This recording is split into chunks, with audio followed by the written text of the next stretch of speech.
Hello বন্ধুরা, আজকে তৈরি করে দেখাবো একটা স্পঞ্জ কেক। আমি যে বাটিতে তৈরি করব সেই বাটির মাপ করে একটা কাগজ কেটে নিচ্ছি। সেই কাগজটি আমি বাটির উপরে দিয়ে নেব। কাগজের বদলে এখানে বাটার পেপারও ব্যবহার করা যাবে। বাটির মধ্যে আমি একটু হালকা তেল ব্রাশ করে নিলাম, তারপরে আমি কাগজটা দিয়ে বাটিটা রেডি করে রাখলাম।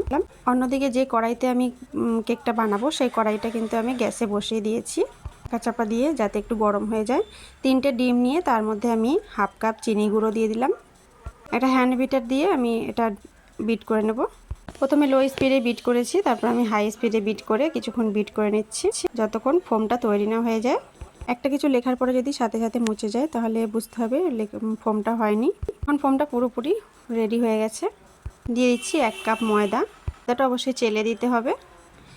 খুব আলতো হাতে এটাকে আমি মিক্স করছি। খুব তাড়াতাড়ি এটা মিক্স করা যাবে না, আস্তে আস্তেই করতে হবে। খুব সহজভাবে আমি কেকটা তৈরি করা দেখিয়েছি। দিলাম সামান্য 1 পিঞ্চ নুন আর দুধ, 2 টেবিল চামচ দুধ দিয়েছি। এবার আমি ভালো করে মিক্স করে নেব।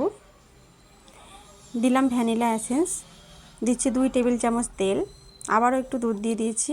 এখানে নিয়েছি 1 চামচ বেকিং পাউডার, হাফ চামচ বেকিং সোডা নিয়েছি। এবার খুব ভালো করে আমি মিক্স করে নিয়েছি। ব্যাটারটা এরকম হবে। এবার আমি যে বাটিটা রেডি করে রেখেছিলাম তার মধ্যে ঢেলে দিলাম, দুবার ট্যাপ করে নিলাম। এবার আমি আগে থেকে যে কড়াইটা আমি গরম হতে বসিয়েছিলাম সেই কড়ার মধ্যে আমি দিয়ে দেবো। স্ট্যান্ড দিতে হবে অবশ্যই। এবার আমি ঢাকা দিয়ে 30 মিনিট মতন রান্না করে নেব। যে ছিদ্রটা আছে ওটা আমি বন্ধ করে দিলাম।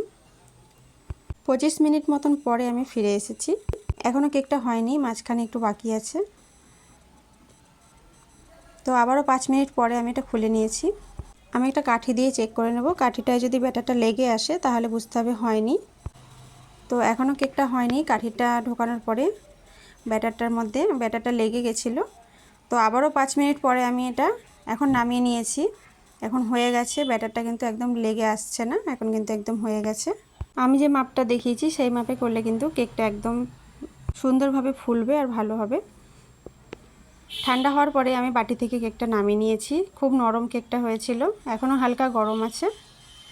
তো ডেকোরেশন করার জন্য একদম রেডি। ডেকোরেশনটা আমি অন্য একদিন দেখাবো। এখন আমি এইটুকুই দেখালাম। ভিডিওটা এখানেই শেষ করছি। সবাই ভালো থাকবেন। নমস্কার।